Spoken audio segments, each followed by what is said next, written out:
साध्वी बहनों का कितना सुंदर भजन भावों के साथ। तो ऐसे अत्यंत सुंदरता के साथ प्रीतिपूर्वक गुरुजनों के प्रति सद्भाव कृतज्ञता का भाव रखते हुए, और शास्त्रों में तो कहते हैं अनकंडीशनल सरेंडर, बिना शर्त समर्पण, तब तक बात नहीं बनती। कुछ ना कुछ आग्रह बनाकर रखते हैं, ना तो रोग दूर होते हैं, ना किसी के मनोवांछित फल उसको मिलते हैं। ये भी एक बात है। पूर्ण समर्पण, और कैसा? अनकंडीशनल, तब जाकर के बात बनती है। रोगों पर घटा लो, कोई व्याधि हो गई उसको दूर करना है और मन में संशय लिए फिरेंगे, मन में संशय रखते हैं, डाउट, कंफ्यूजन में रहते हैं। 50 साल से दवाई खा रहे हैं जी, लाभ नहीं हुआ। जेनेटिक डिसऑर्डर्स हैं, न्यूरोलॉजिकल डिसऑर्डर्स, एक एक सेल के अंदर तक बीमारियों के संस्कार घुस जाते हैं, पता नहीं चलता। इतने प्रबल हो जाते हैं कि एक सर्टेन एज के बाद में रिफ्लेक्ट होते हैं। कुछ ऐसी व्याधियां होती हैं, माता पिता को, घर परिवार में किसी को डायबिटीज की समस्या है और उन्होंने ठीक से ध्यान नहीं किया, ध्यान नहीं दिया, बच्चों में आ गई और एक पर्टिकुलर टाइम के बाद में रिफ्लेक्ट हो जाती है। 20 साल 22 साल अब तो बच्चों को होने लगी, छोटे छोटे बच्चों को हो जाती है। एक तो ये डिसऑर्डर से हो जाती है। पाइल्स फिशर फिस्टुला की समस्या है। एक सर्टेन एज के साथ में यदि परिवार में माता पिता को किसी को है, दादा दादी चली आ रही है, माता के परिवार में या पिता के परिवार में किसी को हो, बच्चों को होने की संभावना होती है। एक पर्टिकुलर एज के बाद वो रिफ्लेक्ट हो जाती है, व्यक्ति परेशान हो जाता है। कहीं ऑपरेशन कराए, कहीं कुछ कराए, कितनी पीड़ा होती है। और जेनेटिक ना हो तो कहीं ऐसी मेडिसिन ले ली, एलोपैथी मेडिसिन, छोटे छोटे बच्चों को पेनक्रियाज ने काम ही करना बंद कर दिया। टाइप 2 डायबिटीज तो एक बार संभल भी जाए, टाइप 1 डायबिटीज हो जाती है। टाइप 1 डायबिटीज, इंसुलिन का बनना ही बंद, बीटा सेल का बनना बंद, काम करना बंद कर देते हैं। इंसुलिन तो बाद में बने, इंसुलिन को बनाने वाला सिस्टम ही खराब, एक स्टेप और पीछे चले जाते हैं। फिर डॉक्टर साहब कहते हैं अब क्या करें, ठोको, इंसुलिन देते रहते हैं। और वो उसके अलग कॉम्प्लिकेशंस, डायबिटीज की दवाई खाते हैं उसके अलग कॉम्प्लिकेशंस, आंखों की ज्योति धीरे धीरे रोशनी कमजोर हो जाती है, शरीर में अनेकों प्रकार की व्याधियां हो जाती हैं, त्वचा संबंधी विकार हो जाते हैं, लीवर किडनी पर असर पड़ता है, पूरे शरीर तंत्र का ढांचा बिगड़ जाता है, एक एक सेल रोने लगता है कि क्या ऐसी कोई चिकित्सा पद्धति भी है कि मैं ठीक हो सकता हूं। और सबसे बड़ा काम यह होता है कि व्यक्ति का आत्मबल नष्ट हो जाता है, वो टूट जाता है और वो उस जीवन को स्वीकार कर लेता है कि अब तो दवाई खा करके ही जीना है, ऐसे इन कॉम्प्लिकेशंस के साथ ही जीना है, और जीवन भर गाड़ी ऐसे ही चलती रहती है। योग आयुर्वेद में 100% समाधान है। परम श्रद्धेय श्री गुरुदेव, परम श्रद्धेय आचार्य श्री जी जब इन बातों को कहते हैं तो बहुत लोगों को बड़ी परेशानी होती है, क्योंकि वो तो यूं कहते हैं जीवन भर चलेगा और जीवन भर दवाई खानी है, तो व्यवसाय चलते हैं। यहां कहते हैं कि 100% समाधान है, 100% ठीक हो जाएंगे। और आप लोगों के बहुतों के अनुभव है, 2 दिन में, 4 दिन में, 5 दिन में, किसी को बहुत ज्यादा लंबा अभ्यास है, जेनेटिक है, और थोड़ा समय लग सकता है। इंसुलिन तो 1-1, 2-2 दिन में छूट जाती है, मेडिसिन सारी बंद हो जाती है। कई कई वर्षों से जेनेटिक आ रहे डिसऑर्डर्स भी ठीक हो जाते हैं 2-2, 3-3 दिन में। और संकल्प शक्ति यदि प्रबल हो तो 1 दिन में ही रिजल्ट मिलता है। ये क्या है? आपकी संकल्प शक्ति आपके आत्मबल के कारण। और वो आत्मबल कैसे बढ़ा है? वो तो घर पे भी थे तब बढ़ा लेते। वो गुरु महिमा और गुरु धाम में आकर के करने का एक अलग प्रभाव होता है।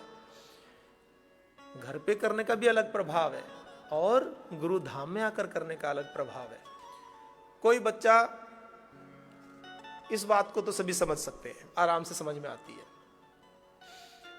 कोई भाई या कोई बहन घर परिवार से दूर कहीं पढ़ रही हो, जो अलग रहते हैं, अलग पढ़ते हैं, माता पिता से दूर रह करके, फोन पे कोई कितनी भी बात कर ले, किसी की शादी विवाह हो जाए, दूर चले जाते हैं। दुहिता कहते हैं बहनों को, घर से दूर शादी विवाह होता है। फोन पे कितनी भी बात कर लो, वीडियो कॉल भी कर लो, क्या होता है उससे? टच करोगे तो स्क्रीन टच होगी, माता जी थोड़ी टच हो रही है। वो तो एक मन को समझाने का साधन है। लेकिन जो प्रीति, जो प्रेम उनके सम्मुख बैठ करके, उनसे मिल करके, उनके स्पर्श से होता है, वो दुनिया के किसी भी साधन का कितना भी प्रयोग कर लो, उससे नहीं हो सकता। वो एक अलग बात है। कोई माँ अपने बच्चे को उस फोन पे ही बात करती रहे, कहे बेटा मैं ठीक हूं, बस मन नहीं मानता है जब तक माँ अपने बच्चे को अपने हृदय से न लगाए, उसके पास न बैठे, अपने गले से न लगाए। वो प्रीति, वो प्रेम, वो प्रकट होता है। ऐसे ही घर में बैठ करके, अच्छी बात है, देखो ना देखने से अच्छा है देखना। हर समय एक पूरा जीवन भर तो यहां रह नहीं सकते, बाकी रहने चाहो तो उसकी व्यवस्था भी है। एक प्रकल्प है पतंजलि संन्यास आश्रम नामक, तो जो पूरा जीवन भी रहना चाहे तो उनके लिए भी स्वागत है। रामनवमी आने वाली है, बनाओ मौसम, करो साधना, करो भगवान से, प्रभु से प्रार्थना कि ऐसा सौभाग्य हमें भी मिले कि हे प्रभु, हम जल्दी से अपने कर्तव्यों से मुक्त हो जाएं, अपने कर्तव्यों का निर्वाह करें, और हमारे अंदर भी ऐसी प्रेरणा उत्पन्न करो हे प्रभु कि हम भी इस दिव्य पथ पर चलें, हम भी गुरुजनों का अनुसरण करें, इस मार्ग पर चलें। और यदि फुल फ्लैश्ड ना चल सकते हो तो जैसे एक फिल्म होती है, उसका ट्रेलर होता है, तो यदि पूरी लाइफ इस कार्यक्रम को ना कर सको तो ट्रेलर तो ले लो अपने घर में ही, महीने में 1 दिन, 15 दिन में 1 दिन, सप्ताह में 1 दिन, सन्यासी बन करके जीवन को जियो। मतलब कोई बाजार से जाकर के भगवा वस्त्र मत ले आना कि 1 दिन भगवा वस्त्र पहने, ऐसे नहीं पहनने चाहिए। हाँ, अभी कुंभ में भी कई प्रकार के कार्यक्रम हो रहे हैं, जिसके मन में आए वो भगवे धारण करके घूम रहे, ऐसे नहीं होना। फिर उनकी आलोचना होती रहती है, फिर रो करके भाग जाते हैं वहां से। भगवा वस्त्र हमारी संस्कृति का परिचायक है, प्रतीक है। ऐसे थोड़ी कोई भी पहन करके घूम ले फैशन के लिए। फैशन के लिए बहुत चीज है, अपनी संस्कृति के साथ मजाक कभी नहीं करना चाहिए। तो फिर कैसे करोगे, कैसे सन्यासी बनोगे? भाव से बनो ना। 1 दिन के लिए लाल वाले वस्त्र ऊपर नीचे मत पहनो, बाकी सात्विक वस्त्र पहनो, बहुत ज्यादा चमकीले चमकीले मत पहनो, और आसक्तियों से रहित रहो। साधना करो, उपवास करो, गायत्री का जाप करो, यज्ञ करो, स्वाध्याय करो, रामायण है, महाभारत है, अच्छी अच्छी पुस्तकों को पढ़ो। योग शिविर में घर पे हो तो आस्था के माध्यम से देखो, वैदिक चैनल पर कितने अच्छे अच्छे कार्यक्रम आते हैं। पतंजलि संन्यास आश्रम में हम सभी की मातृ स्वरूपा दीदी जी, पूज्य दीदी जी, उनके इतने कार्यक्रम यूट्यूब पे लाइव आते हैं, फेसबुक पे चलते हैं। शास्त्रों के, आपको जिस शास्त्र के विषय में रुचि हो, योग दर्शन से, दर्शन शास्त्र में, उपनिषदों में, रामायण महाभारत, जो भी आप चाहें उसको देखो, सुनो। कितना कार्य करने के लिए। ऐसे जिया करो। 1 दिन, सप्ताह में 1 दिन कोशिश करो कि मोबाइल का प्रयोग ना करिए। कोशिश करोगे तो हो जाएगी, नहीं करोगे तो जीवन भर नहीं होगी, सीधी सी बात है। तो ऐसे संकल्प करो। आप कहोगे कोई इंपॉर्टेंट कॉल आ गई तो आ गई तो रिसीव कर लेना इंपॉर्टेंट कॉल। जो घर परिवार वाले हैं उनको भी बता देना, जो आसपास के परिचय वाले हैं, कि भाई रविवार के दिन या शनिवार के दिन हम मोबाइल को छोड़ देते हैं। तो कुछ समय लगेगा, 10 दिन, 15 दिन, 1 महीना लगेगा, सबको संदेश चला जाएगा भाई रविवार के दिन तो ये फोन नहीं उठाते, तो वो रविवार के दिन काम बताना बंद कर देंगे। ये बिल्कुल सत्य बात है। और प्रकृति पूरी समष्टि भगवान की पूरी कृपा होती है। जब आपका संकल्प प्रबल होता है तो रविवार के दिन आपके लिए बहुत ज्यादा ऐसे इंपॉर्टेंट काम आने धीरे धीरे बंद हो जाते हैं। ये प्रकृति व्यवस्था करती है। फिर कोई कार्य बताने वाला भी होगा तो सोचेगा अच्छा चलो वो अभी रविवार है तो कल बता देंगे, या फिर शनिवार को बताएंगे 1 दिन पहले कि भैया कल ऐसा कार्य है, आप देख लेना। समाज अपने आप उसको सेटिंग कर लेता है। जैसे आप ध्यान करना शुरू करो 1 घंटा बैठ करके घर में, आप इसका परीक्षण कर लेना कभी भी। आप जिस घंटे सबसे अधिक व्यस्त होते हैं घर में, उस घंटे को आपने यदि ध्यान में लगा दिया तो कुछ दिन के बाद सारे काम उस घंटे के आगे या पीछे होने शुरू हो जाएंगे। शुरू के समय तो बड़ी दिक्कत होगी, सारे काम उसी घंटे में आएंगे आपकी परीक्षा लेने के लिए। पहली बार में भगवान परीक्षा भी लेते हैं। आपके संकल्प को देखेंगे, चेक करेंगे कि ये इसका संकल्प कमजोर वाला तो नहीं है। आप सोचो कि मैं बिजी टाइम में नहीं, मैं खाली टाइम में ध्यान करूंगा, तो वो खाली टाइम इतना बिजी हो जाएगा, जब आप उसमें बैठोगे तो उसी घंटे में इतने सारे काम आने लगेंगे। आप कहोगे ये कैसे आ रहे हैं, ये आ नहीं रहे, ये परीक्षा चल रही है आपकी, पास होना है इसमें। भगवान से प्रार्थना करो, कोई आवश्यक कार्य है तो करना ही है, और भगवान से प्रार्थना क्या करो, हे प्रभु मैं सारे कार्य करूंगा, बस इस 1 घंटे में मुझे डिस्टर्ब ना करें कोई भी। ऐसी व्यवस्था करो भगवान। जिस भगवान ने समस्त ब्रह्मांड की रचना करके इतनी बड़ी व्यवस्था कर दी है, वह एक छोटी सी व्यवस्था नहीं कर सकता। वो तो क्या नहीं कर सकते, आपके अंदर ही तो बैठे हैं, वहीं से प्रकट हो जाएंगे। आप करो तो संकल्प पुरुषार्थ करो। एक सेल को संदेश दे दो कि बीमारियों के लिए मेरे पास कोई जगह नहीं है। तो आप देखो तो सही, अगले ही क्षण इंस्टेंट बेनिफिट लो, तत्क्षण। एक छोटा सा विचार आया, व्यक्ति सुसाइड कर लेता है, मर जाता है, जीवन को नष्ट कर देता है। एक विचार हमें कहां से कहां ले जाता है। जब विचार में इतनी शक्ति है, तो जब नेगेटिव थॉट्स में इतनी शक्ति है, तो पॉजिटिव थॉट्स में कितनी बड़ी शक्ति होगी, ये क्यों नहीं सोचते हो। पॉजिटिविटी। अंधेरा पूरे हॉल में अंधेरा हो जाए, कितना ही घना अंधेरा क्यों ना हो, एक छोटा सा दीपक, सत्व की शक्ति को देखो आप, सत्व की शक्ति। एक छोटा सा दीपक समस्त हॉल में प्रकाश कर सकता है। आप इस पूरे हॉल के अंदर 2.5 लाख स्क्वायर फीट का हॉल है, एशिया का सबसे बड़ा हॉल है योग भवन। इस पूरे हॉल के 2.5 लाख स्क्वायर फीट की जगह को देखो, और 2.5 लाख स्क्वायर फीट में भरे हुए अंधेरे को देखो, और लाइट जो लगी हुई है उनके एरिया को देख लो, कितना है, उसकी तुलना में बहुत छोटा है, लेकिन पूरे हॉल को प्रकाशित कर रखा है। और इसकी आधी लाइट कर दें तो भी प्रकाशित करेगा, और एक लाइट भी हो, यूं तो कहोगे प्रकाश का, मैं यूं नहीं कहोगे कि अंधेरा भरा हुआ है। सत्व में कितनी शक्ति होती है, हम पहचानते ही नहीं है, परेशान रहते हैं। सत्व की शक्ति को पहचानो, विचारों की शक्ति। तो पतंजलि योगपीठ से गुरु धाम में आकर के आपकी संकल्प शक्ति, सत्व की शक्ति, वो भी जागृत होती है, प्रज्वलित होती है। यज्ञ जैसे यज्ञ में कोई भी, अच्छा यज्ञ की अग्नि है, इसमें हम घृत आदि आहुतियां ना डालें तो धीरे धीरे धीरे धीरे ये अग्नि शांत हो जाएगी। इसलिए भी वर्ष में 1 बार, जिसके पास सामर्थ्य है 2 बार जरूर आया करो। अपनी आत्मबल की शक्ति को, संकल्प शक्ति को प्रज्वलित करने के लिए, ताकि पूरे वर्ष भर फिर ये आनंद से चलती रहे। ये भी बात है। और जो आपके आसपास में भी हैं कुछ, देखो परोपकार क्या होता है।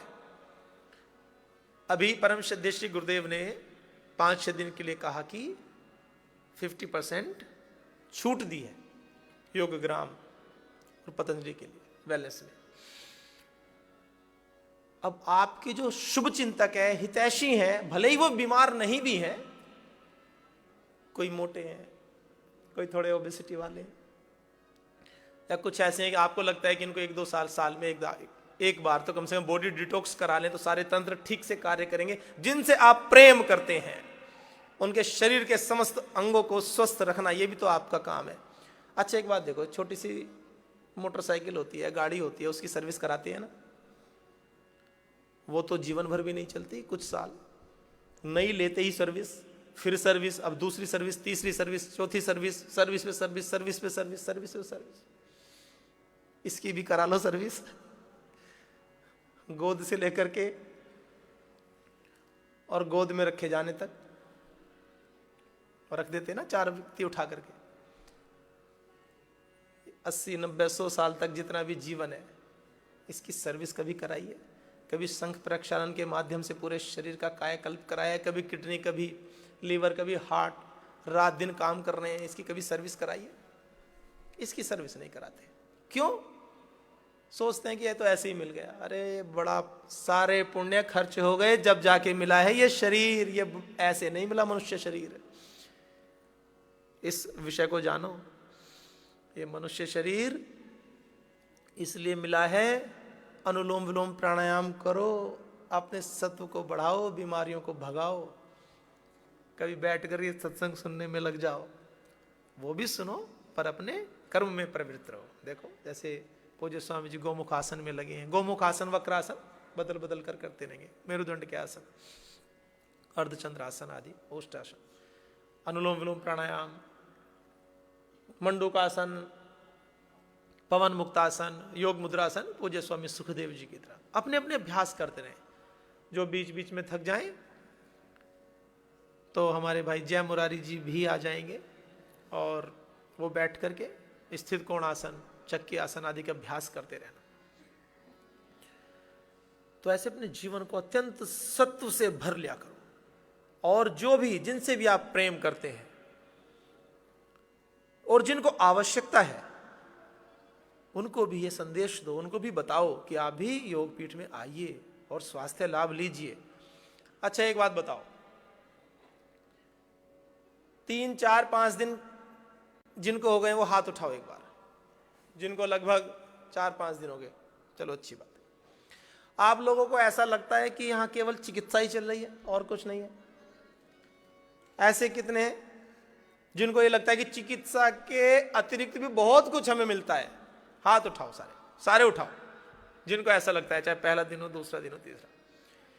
चिकित्सा के अतिरिक्त जो मिलता है, देखो एक बार अभिनंदन है आप सभी का।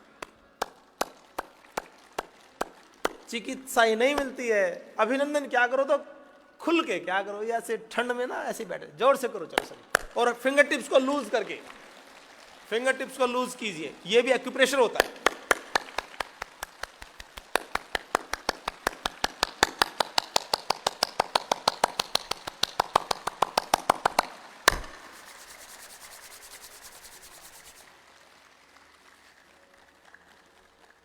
यहाँ देश, धर्म, संस्कृति से लेकर के जो बीमारियां होती है ना, उसका मूल कारण क्या है, उसके ऊपर वार किया जाता है, चोट की जाती है, उसको भस्म कर दिया जाता है योगाग्नि में। और आयुर्वेद शास्त्र क्या कहता है? रोगों का मुख्य कारण क्या है? प्रज्ञापराध। बोलो सभी, क्या कारण है? प्रज्ञापराध। प्रज्ञा किसे कहते हैं? बुद्धि को। बुद्धि सबसे बड़ा कारण बताया कि बुद्धि की अपराध, मतलब बुद्धि की बात को न मानना। प्रज्ञा से अपराध करते हैं, अर्थात बुद्धि की हम नहीं मानते। यह है बीमारियों का सबसे बड़ा कारण। और पतंजलि योग पीठ में, इस योग धाम में, पतंजलि वेलनेस में, योग ग्राम में, निरामय में, परम श्रद्धेय श्री गुरुदेव, परम श्रद्धेय आचार्य श्री जी के माध्यम से जो पूरा कार्यक्रम है, ये बुद्धि ठीक करने का कार्यक्रम है। सुबह से जो सत्संग होता है वो क्यों होता है? बुद्धि ठीक करने के लिए होता है। डॉक्टर अनुराग जी जो हमें बात बताते हैं, बड़ी बड़ी रिसर्च बताते हैं, हमारी बुद्धि ठीक करने के लिए बताते हैं कि देख लो ये कार्यक्रम हो रहे हैं शरीर के अंदर, इसको ठीक कर लो, समझ जाओ। आयुर्वेदिक औषधियों का सेवन कर लो, ये बुद्धि ठीक होगी तभी तो करोगे। नहीं तो क्या खाते हैं, डोलो खा लेते, डोलो फिर डोलते रहते हैं, कितने डोल जाए ये पता ही नहीं होता। काढ़ा पियो। कभी कभी क्या होता है, बुखार आ जाता है इंस्टेंट, और हमें ऐसा लगता है अब तो बुखार आ गया, अब क्या करें, इंस्टेंट बेनिफिट कैसे लें। किसी किसी को बुखार क्रमशः आता है, 2-3 महीने में आता रहेगा आता रहेगा आता रहेगा। ग्लोए का सेवन करो, कंटिन्यूएशन में ले आओ, ग्लोए का सेवन कंटिन्यूएशन में ले आओ, आप करो, आपको बुखार आना बंद हो जाएगा। और कभी कभी ऋतु परिवर्तन हो गया, कभी थोड़ी थकान हो गई, तो जिस दिन अधिक कार्य करो उस दिन इम्यूनोग्रेट थोड़ा ले लिया करो, वो थोड़ा एनर्जी के लिए। बहुत सारी औषधियां हैं, उनका सेवन कर लिया करो। और गिलोय और ज्वरनाशक को आत, उसमें थोड़ी मुलेठी डालो, ज्वरनाशक थोड़ा कड़वा सा होता है तो मुलेठी वो डाल लो उसमें, उसको बना करके रख लो। जिसको ऐसा लग भी रहा है कि बुखार आने की संभावना है, तो आजकल तो ऐसी ऐसी बोतल आ गई हैं, बोतल्स, उसमें डालो तो गर्म ही रहता है, तो उसको रख लो, कैरी कर लो, आधा लीटर की साथ में कैरी करो, उसमें भर के ले जाओ जहाँ भी जाना है। आपको लगता है कि बुखार आने की संभावना है, या जहाँ जाओ वहाँ व्यवस्था करा लो कि जी हमें थोड़ा सा काढ़ा ऐसे कर दो। दिन में 2-3-4 बार पी लिया करो उसको, एक कप में डाल करके, ग्लास में डाल करके काढ़े को। कोई जरूरी है मेडिसिन लेनी एलोपैथी, व्यवस्था करो। आप करना चाहोगे तो क्या नहीं हो सकता ये बताओ। जब आप ठंड में यहां आ सकते हो, और ठंड कहां है, यहां आपको ऐसा लगता है कि यहां ठंड है, ऐसा लग रहा है कि ठंड है। हरिद्वार में ठंड होती ही नहीं है, ये समझो आप। ये तो तीर्थ क्षेत्र है। कुंभ में देखो कितने करोड़ों लोग हैं, कहीं लगता है ठंडे ठंडे ठंडे पानी में नहाते जाके, वहां कौन सा गीजर लगा हुआ है, गंगा जी में गीजर लग रहा है, संगम में सब डुबकी लगाने में लगे। ये ठंड हमने अपने अंदर मान ली, हरिद्वार नहीं जाएंगे वहां ठंड है, वहां करोड़ों करोड़ों लोग जा रहे हैं, 20-30 करोड़ लोग जाकर के नहाएंगे। संख्या और ज्यादा हो जाए तो कह नहीं सकते, पूरे भारत से हर आयु वर्ग के। क्या है कि ठंड वहां नहीं है, ठंड यहां घुस गई है अंदर, यहां से ठंड को निकालना है, यहां से ठंड को निकालो दिमाग से, रजाई से बाहर निकालो स्वयं को। ठंड बाहर नहीं है, ठंड रजाई के अंदर है। हमारी गलतफहमी है कि रजाई के अंदर गर्मी है, रजाई में गर्मी नहीं होती, रजाई में ठंड घुसी हुई है। हम रजाई से बाहर निकलो तो ठंड नहीं लगती, रजाई के अंदर ठंड है तभी तो उसके अंदर जाते हो बचने के लिए। ये उल्टा कार्यक्रम है, जितने कपड़े पहनो उतनी ठंड लगती है रजाई में, ये कपड़ों में ठंड घुसी रहती है, निकलती नहीं है। जितना पहनते जाओगे उतनी लगती जाएगी और आती जाएगी। हमें गलत फहमी में जीते रहते हैं कि कपड़ों से ठंड भागती है, कपड़ों में ठंड होती है। आवश्यक तो पहनना, देखो सीधी सी बात, मर्यादित तो पहनना ही है, कपड़ों से ठंड नहीं भागती है। व्यायाम से, योगाभ्यास से, संकल्प शक्ति से, उससे भागती है, ज्ञानपूर्वक आचरण करने से भागती है। ठंड मान करके बिस्तर में पड़े रहोगे तो ठंड कभी नहीं उतर सकती। और उठो, व्यायाम करो, नहाओ धो, बढ़िया अच्छे से कार्य करो, योगाभ्यास करो, पसीना बहाओ, पूरा कार्य में लग जाओ, पता ही नहीं चलेगा। स्वयं को व्यस्त कर लो, ठंड भाग जाएगी। जीवन का सार है, सीधा सीधा सा सार है। तो इस प्रकार से पूरे अस्तित्व को एक संदेश देना होता है, पूरे अस्तित्व को आप एक संदेश दो और ऋषियों की जीवनचर्या को अपनाओ, ऋषि पथ के अनुगामी बनो। और आप सब हैं, हम सब हैं ऋषि पथ के अनुगामी। हमें तो कहीं और से हायर भी नहीं करना कोई किसी चीज को, किसी संस्कृति को। हम तो उत्पन्न ही, हमारा तो जन्म ही इस ऋषि संस्कृति में हुआ, इस देवभूमि, इस मातृभूमि, इस भारत भूमि में हुआ है, जिसको माँ कहते हैं, भारत माँ। हमें किस बात का संकोच, हमें किस बात की निराशा, किस बात की परेशानी।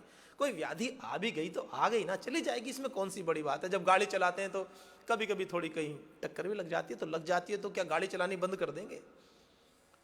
कभी कभी गिर भी जाते हैं, कोई साइकिल वाइकिल चलाए तो क्या चलाना बंद कर देंगे? हो जाता है, आ गई आ गई। परम सदेशी गुरुदेव क्या कहते हैं, कभी गिरो भी तो फुटबॉल की तरह गिरो, गिरो और तुरंत उठ जाओ ऊपर, मिट्टी के ढेले की तरह नहीं कि एक बार निराशा आई और हाय हम तो गए, ऊपर से नीचे गिरे धरती पर और गिरकर फूट गए। और फिर उठने का काम ही समाप्त। ऐसे नहीं करना, पुष्प की तरह ऊपर खिलो, उठो आनंद के साथ, फुटबॉल की तरह गिरे तुरंत उठ गए, एक सेकंड के लिए भी भूमि पर नहीं रहना, पड़ते ही उठ जाओ एकदम से। जो गलतियां हैं आगे से मत करो, मनुष्य हैं, गलतियां स्वीकार करो, आगे से ना करो, अच्छे अच्छे कर्म करो। तो ऐसे अपने अपने अभ्यास क्रम को आगे बढ़ाते जाओ। तो चलिए अभी और भजन सुनेंगे कुछ देर में, जब आपकी मिट्टी पट्टी चिकित्सा चलेगी, है ना, उस समय पर सुनेंगे। तो अभी इस प्राणायाम के क्रम को और आगे बढ़ाते हैं। तो सभी अब बैठ करके भ्रामरी, उद्गीत और प्रणव का अभ्यास करेंगे। भ्रामरी प्राणायाम, कुछ लोग सोचते हैं हमने बहुत दंड बैठक लगा लिया, भ्रामरी प्राणायाम नहीं करते। भ्रामरी और उद्गीत प्राणायाम का इतना लाभ है, ये रेजोनेंस थेरेपी होती है, एक एक सेल एनर्जाइज होता है, पूरे शरीर के अंदर कंपन शुरू हो जाते हैं, रेजोनेंस। पानी को भी बोतल में डाल के हिलाओ ना, तो उसमें से भी एनर्जी लिबरेट होने लगती है। एक एक सेल की जो एनर्जी होती है, जब सेल से सेल टकराते तो एनर्जी निकलती है, जब बादल से बादल टकराते तो बिजली उत्पन्न होती है, कितनी एनर्जी उत्पन्न होती है। तो ऐसे जब आंखें बंद करके और अनुनाद करते हैं ओम का, मुंह बंद करके, तो ऐसे साउंड आती है जैसे भ्रमर की साउंड, भौरे की। तो अंदर क्या होता है उस समय, एक एक सेल पूरा रेजोनेंस, पूरे सेलों के अंदर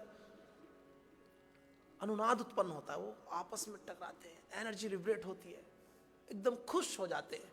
जैसे छोटा बच्चा लेटा हुआ हो शांति से, उसको थोड़ा सा हिला दो, गुदगुदी सी कर दो, तो बच्चा एकदम खुश हो जाता है। बड़ों को कर दो गुदगुदी, बड़े प्रसन्न हो जाते हैं, पर ज़्यादा बड़ों को नहीं करनी चाहिए। एक परिवार में एक छोटा बच्चा भी लेटा हुआ था, एक बुजुर्ग भी लेटा हुआ था। बच्चे थोड़ा चंचल, बच्चे हाथ पैर हिलाते खेलते अच्छे लगते हैं। हम बुजुर्ग, यदि 90 साल का बुजुर्ग हाथ पैर हिलाने लगे तो घर वाले डॉक्टर को लाएंगे बुला के कि पिताजी जाने वाले हैं। तो इसलिए अपनी अपनी आयु के अनुकूल कार्य करने चाहिए। तो चलिए भ्रामरी सभी बैठ करके करें। नासिका के मूल में तीनों अंगुलियों को भी ऐसा सेटिंग कर लेते हैं। देखो, जो तर्जनी अंगुली है, पॉइंट फिंगर, अंगुलियों के नाम कितने अच्छे हमने रखे हैं, और पता नहीं क्या, इसको कहते हैं लिटिल फिंगर, इसको कहते हैं रिंग फिंगर, पता नहीं क्यों कहते हैं, इसको कहते हैं मिडिल फिंगर, इसको कहते हैं पॉइंट फिंगर, हमेशा पॉइंट करती रहती है दूसरों को, ये। और इसको कहते हैं थंब। ये नाम कोई तुक है नाम होगा, हमारे नाम देखो, हमारी भारतीय संस्कृति है। इसको कहते हैं कनिष्का, छोटी है, छोटी सी। इसको कहते हैं अनामिका, कितने सुंदर सुंदर नाम है। इसको कहते हैं मध्यमा, इसको कहते हैं तर्जनी, इसको कहते हैं अंगुष्ठ। ये नाम है कितने अच्छे। तो आइए, तो तीनों उंगलियों को ऐसे लगा करके एक सेट बना लो इसका, और नासिका के आंख के मूल में लगाते हैं। पहली उंगली को माथे पर, भ्रूमों के ऊपर, कान अंगूठों से बंद, गहरी लंबी श्वास लेकर के और मुंह बंद करके ओम का उच्चारण करेंगे। मुंह बंद करके अनुनाद होगा भ्रमर की तरह। अपने कॉन्शियसनेस को अपलिफ्ट करते हैं।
उद्गीत प्राणायाम, गहरी लंबी श्वास से लेकर पवित्र ओम का उच्चारण।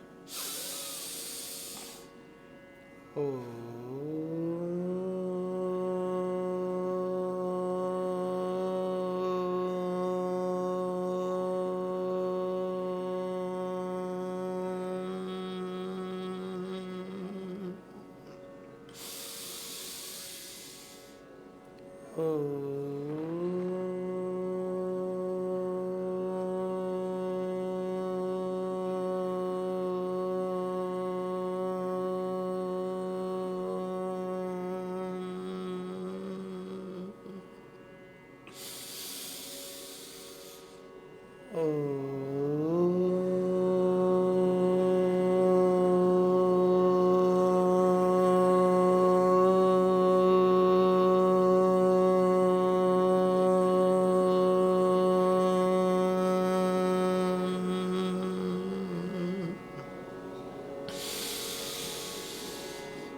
आइए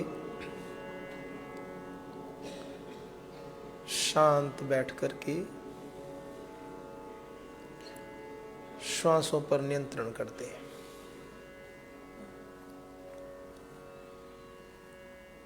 Just try to control the inhaling and exhaling system.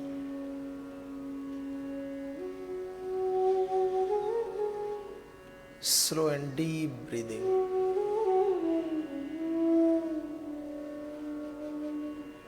Very slow. Keep all the thoughts aside and don't mix yourself with any of that thought.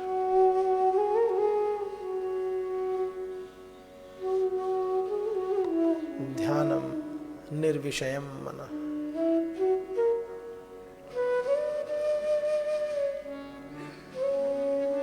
Keep yourself away from any thoughts regarding any situations. I am the absolute one, the absolute.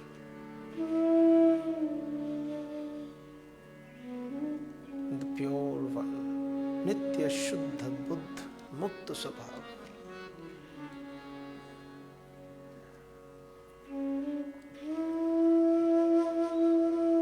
Just concentrate how you breathe.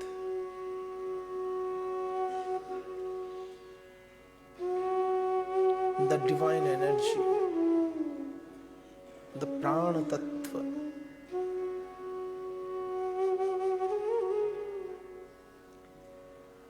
we all are exhaling and we are having all the divine energy. We perform all the activities with divinity, with devotion and dedication, with firm determination.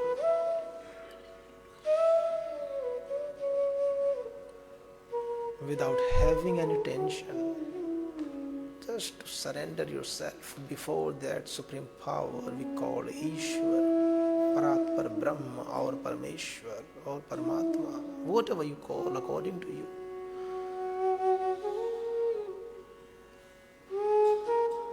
Just surrender. Unconditional surrender. Bow your head. Be calm. There is no ego, nothing, no arrogance, nothing. Why? Why these things? When we are the son and daughter of that supreme power. He is our father, the supreme father, the supreme guru, Saisha Guru. Saisha Purvesham api Guru, Kale Nana Vachchedade. He is the creator. He is the destroyer. Why you worry about?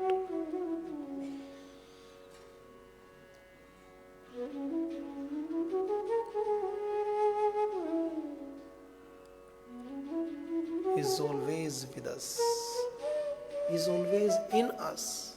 We all are in him.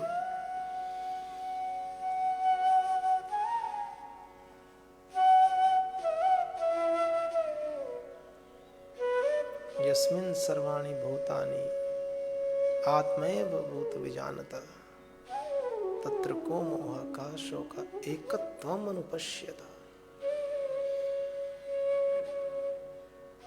We have to create that type of feeling. We all are one. We have to live in oneness, in coexistence.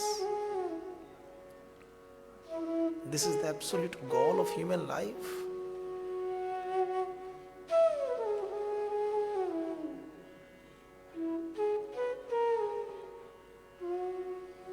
Just focus on yourselves, on the breath. Inhale and exhale slowly and deeply to feel that particular element of prana tattva. All the 5 types of prana, anuko prana.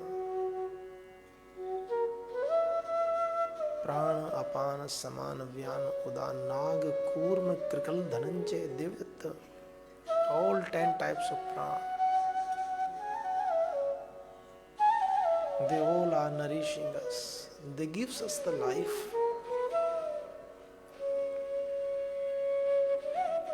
We all should focus on that particular divine gift of God to us, the life. So how you want to live the life? It's all up to you. It's all, you are free. Swatantraha karta. You all are free. So choose your path very wisely, happily. And the way to choose, just surrender yourself under the pure guidance of the gurus, the Vedic gurus, and enlighten yourself to achieve what you want, to free from all the diseases, to become fit, fine, to be a devotee, to be a disciple. And later you find yourself, you will find that particular power, the supreme power or Ishwar in you and in the others. तो आइए स्वयं को परिष्कृत करते हुए सर्वम खलु इदम ब्रह्म की भावना को आत्मसात करते हुए स्वयं को समस्त रोगों से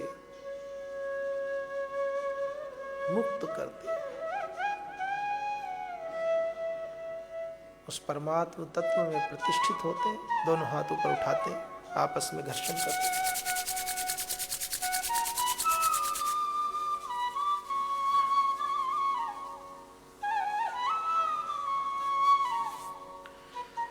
तो चलिए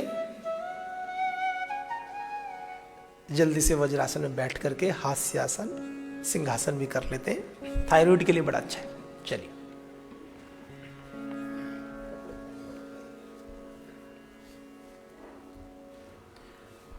वज्रासन में बैठ करके और दोनों हाथों को आगे करो, दोनों भ्रुकुटी के मध्य देखना है, जीवा को बाहर निकालना है और सिंहासन करना है। अपनी अपनी आवाज, किसी किसी के तो कई कई साल से घर पे रहते बंद रहती है, खोल लो, यहां निकाल लो, कोई हानि नहीं है, कोई कुछ नहीं कहेगा।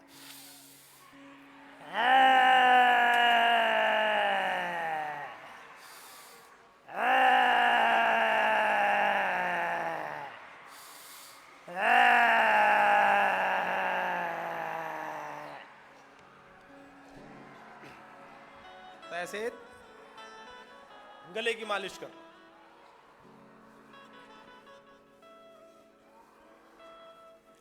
कभी कभी सिंहासन सोच समझ के करना, यहां तो सही है, घर पे करो तो सब करे तब करना, कभी अकेले अकेले करने लगो किसी के सामने, कोई सोचे क्या हो गया, करा करो, कोई बात नहीं, तो विनोद में शेर शेरनिया तो हैं हम। चलिए, तो पूरे आनंद के साथ खिलखिला कर हंसते हैं। हम मनुष्य हैं।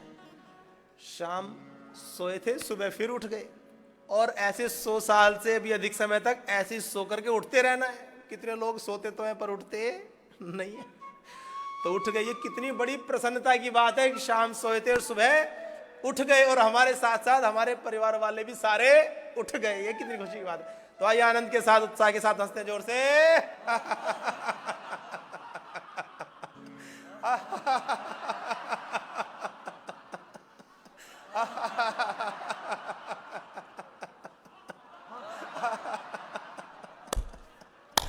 दोनों फिंगर टिप्स को लूज करके।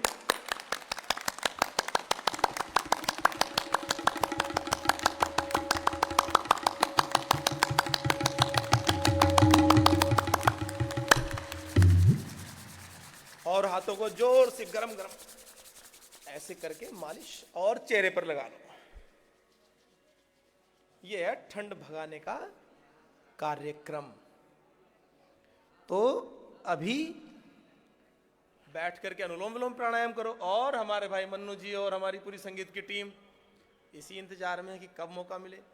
अवसर सबका आता है, यह शाश्वत सत्य है, नियम है। आप बस पुरुषार्थ करो, अवसर आएगा। और अभी हमारे सभी योगाचार्य भाई बहन आपके जो भी चिकित्सा का कार्यक्रम है, कानों में ईयर ग्रिड डाल रहे हैं, नाक में अणु तेल, आंखों में आई ग्रिड, मिट्टी पट्टी पेट पर आंखों पर रख रहे हैं। तो आप सब आराम से इस कार्य को कराओ। अभी किसी को जाना नहीं है, कुछ मौके की तलाश में होते हैं। उनको पता है कि हमारे 8:30 या 9 बजे से तो थेरेपी शुरू हो जाती है, तो बीच का 1 घंटा बचा है। 7:30 बजे के बाद से थोड़ा सा 1 घंटा जाकर बिस्तर में चले जाए। अभी बिस्तर में किसी को नहीं जाना है, यहीं रहना, और अपनी मिट्टी पट्टी आदि चिकित्सा कराइए पूरा। और अनुलोम विलोम प्राणायाम करो लेटे लेटे। जो योगाचार्य भाई बहन है वो अपना काम अपने आप करते रहेंगे, आप लेट जाओ, बस जब आए तो मिट्टी पट्टी रखवा लेना। वो थोड़ी सी लगेगी ठंडी ठंडी सी, तो कोई बात नहीं, वो थोड़ी देर लगती है, 10-20 सेकंड, उसका अपना अलग आनंद है। माँ है ना, प्रकृति माँ है, मिट्टी माँ है ना, तो वो थोड़ा चेक करती है, समस्त रोगों को हर लेती है। ये कॉन्स्टिपेशन की समस्या होती है, लीवर किडनी की समस्या होती है, ये मिट्टी बड़ा काम करती है, उसको हर लेती है। आंखों पर रखते हैं तो उष्णता हर लेती है। तो ऐसे, और सुंदर से भजन के साथ आप शोर नहीं करना। और जब आप ये चिकित्सा क्या करो तो शांत रहा करो, और अपने शरीर को भी शिथिल कर दो। कुछ क्या करते हैं, हाथ पैर हिलाते रहते हैं लेटे लेटे। कोई हाथ पैर नहीं हिलाना, एक बार हिला करके ठीक से लेट जाओ बस, फिर ज्यादा हाथ पैर भी नहीं हिलाने। बहुत शांत शिथिल होकर के अनुलोम विलोम प्राणायाम का अभ्यास करो। और अनुलोम विलोम प्राणायाम में भी कोशिश करो कि हाथ को उठा करके नीचे रख लो, अपने या तो शरीर के ऊपर रख लो। उसको ऊपर होल्ड करके रखोगे तो हाथ का वजन लगेगा, तो हाथ का वजन ना लगे उसको भी हाथ को अपने शरीर के ऊपर रख लो। और धीरे से अनुलोम विलोम प्राणायाम, बहुत गहरा धीमा, नाड़ी शोधन की तरह, बहुत स्लो मोशन में श्वासों को लेना, बहुत धीरे धीरे छोड़ना, ऐसे करो। और भजनों के एक एक शब्द को अनुभव करो, भूल जाओ सब कुछ। हम कहां आए हैं, क्यों आए हैं, ये बीमारी है, वो बीमारी है, कुछ बीमारी नहीं है। जब ये शरीर ही नित्य नहीं है तो बीमारी नित्य कैसे हो सकती है। जब ये शरीर नश्वर है तो बीमारी भी तो नश्वर है। शरीर जब नष्ट हो जाता है तो बीमारी कैसे टिक सकती है इस शरीर में। तो ये सत्य है। कुछ बीमारी कोई मान लेते हैं कि ओह बीमारी हो गई, जन्मों जन्मों तक चलेगी। जब शरीर नहीं चलता बीमारी कैसे चलेगी जन्मों जन्मों तक। तो ये तो आई थी चली जाएगी। जिसका जन्म होता है उसकी मृत्यु निश्चित है, ये शाश्वत सत्य है। जातस्य ही ध्रुवो मृत्यु, तो जो जन्म हुआ उसकी मृत्यु निश्चित है। बीमारी आई तो जाएगी ही जाएगी, बस आपके संकल्प शक्ति की बात है। तो ऐसे बहुत आनंद से लेट करके सात्विक सा, सुंदर सा, मीडियम पिच का एक अच्छा सा भजन हमारे भाई मन्नू जी के माध्यम से, और आप सभी अनुलोम विलोम प्राणायाम बिना शोर किए बहुत धैर्य से समस्त ऊर्जा शक्ति को, जो भी 2.5 घंटे तक प्राणायाम आदि किया, उसको स्टोर करो अपने अंदर। नाड़ी शोधन के माध्यम से समस्त ऊर्जा शक्ति जो उत्पन्न हो गई है उसको स्टोर करके रखो, उसको सहज कर रखो। ये भी बात है, ज्यादा उछल कूद मचाने से, अनावश्यक बोलने से भी होता है। जो हमने पूरा योग अभ्यास प्राणायाम आदि करके जिस ऊर्जा को उत्पन्न किया है शरीर के अंदर, भ्रामरी प्राणायाम के, उद्गीत प्राणायाम के माध्यम से एक सेल को एनर्जी से भर दिया है। अब ये जो योग निद्रासन और लेट करके जो भी 15-20 मिनट 25 मिनट इसको लेट करके पूरे शरीर में काम करने दो। अब ये अधिक से अधिक लाभ प्रदान करने वाला कार्यक्रम है। जहां जहां जो जो व्याधि है, अब ये ऊर्जा उसको ढूंढ ढूंढ करके काम करेगी शांति से। अब ज्यादा हिलो डुलो मत, उसको काम करने दो। जब डॉक्टर ऑपरेशन करता है ना तो एनेस्थीसिया देकर के लिटा देते, कहते ज्यादा हिलो डुलो मत, चुपचाप। और करने के बाद भी कुछ कई दिन तक नशे में रखते, फिर बिस्तर पे लिटा देते, कहीं हिलना डुलना मत, काम होने दो चुपचाप। तो ये काम चल रहा है आपका। 2.5 घंटे तक जो आपने प्रचंड पुरुषार्थ किया है, उससे जो एनर्जी उत्पन्न हुई है उसको काम करने दो बीमारियों पर चुपचाप। जितना शरीर हिलाओगे उतना काम में बाधा होगी। देखो सीधी सी बात है। तो शरीर नहीं हिलाना और चुपचाप हाथ को रख करके ऊपर अनुलोम विलोम प्राणायाम धीरे धीरे, जो अनुकूलता से करो तो कर लो, जिसको सहजता से हो जाए तो कर लो, ना तो कोई बात नहीं। सोना नहीं है, और नींद आ भी जाए तो कोई बात नहीं, पर कोशिश करो ध्यान से शरीर के एक एक अंग को शिथिल कर दो और बिल्कुल खो जाओ, एकदम प्रसन्न। और a beautiful smile, with a beautiful smile, भाइयों के लिए विद अ हैंडसम स्माइल। तो जो है एक प्यारी सी मुस्कुराहट के साथ लेटो, ऐसे मुंह बना करके नहीं, मुस्कुराते हुए, जैसे बच्चा माँ की गोद में बड़ी शांति से सुकून से रहता है। ऐसे हम परमात्मा की गोद में, गुरुजनों की गोद में, परम श्रद्धेय श्री गुरुदेव का आशीर्वाद हमारे साथ है। तो जब बड़े का साथ होता है तो प्रसन्नता रहती है। तो ऐसे बहुत प्रसन्नता से मुस्कुराहट के साथ चेहरे पर, हमें भगवान ने मनुष्य बनाया तो प्रसन्न रहा करो, इसमें कौन सी बड़ी बात है। पशु बना देते तो परेशान हुए फिर। तो आओ भजन के साथ में और अनुष्ठान को आगे बढ़ाते हैं। श्री राम जय जय राम, श्री राम जय जय राम,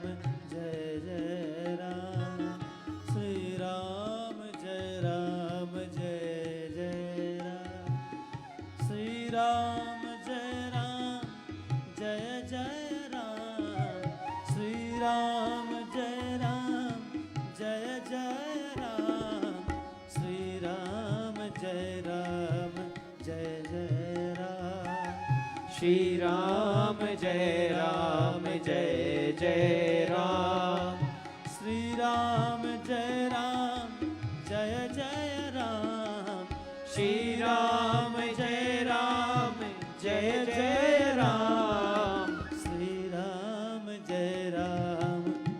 जय राम, श्री राम जय जय राम। आते जाते हुए गुनगुनाया करो, आते जाते हुए गुनगुनाया करो, राम बोला करो, राम गाया करो, राम बोला करो, राम गाया करो।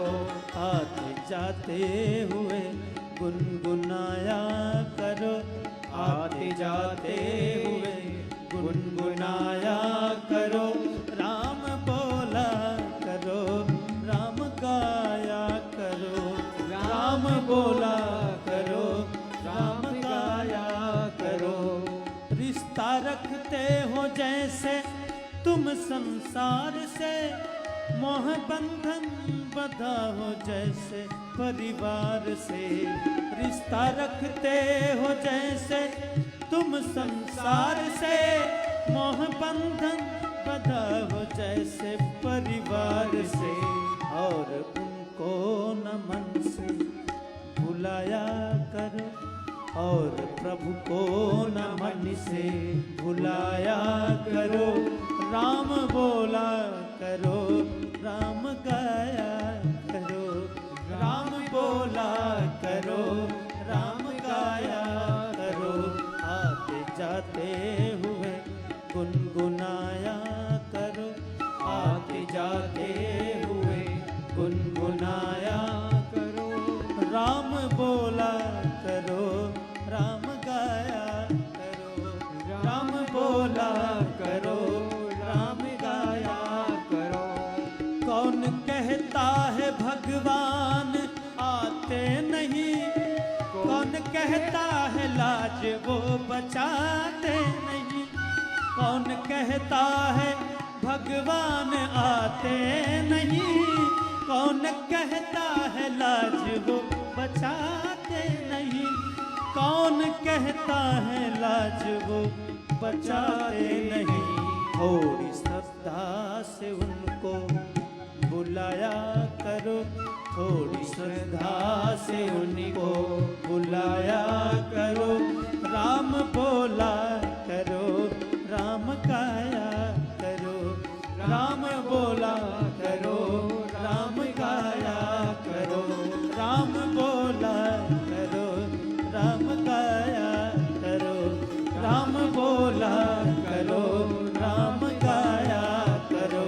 राम बोला करो, राम गाया करो, राम बोला करो, राम गाया करो।